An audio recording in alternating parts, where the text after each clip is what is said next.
Is happiness something we're born with? Or is it something we can build, day by day? Harvard professor Arthur Brooks believes the answer is clear. Happiness is not luck. It's a skill, and you can train it. Most of us search for happiness in things outside of us: a better job, more money, admiration, or love. But research tells a different story. Real happiness depends far more on how we think, act, and connect than on what we have.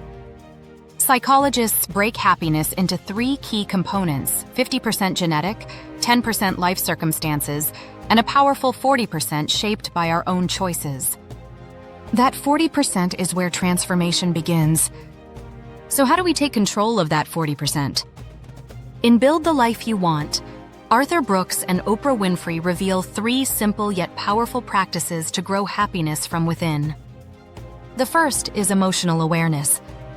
Notice how you feel without running from it or judging it. Just pause. Observe. Accept. That alone begins to shift everything.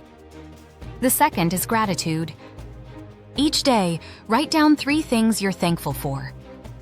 Even the small things, especially the small things.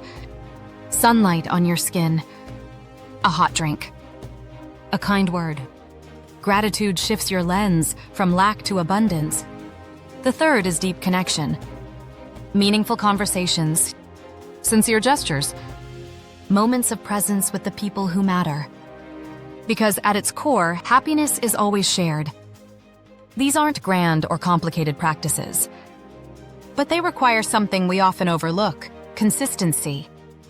Happiness isn't a destination. It's a muscle you build through daily repetition.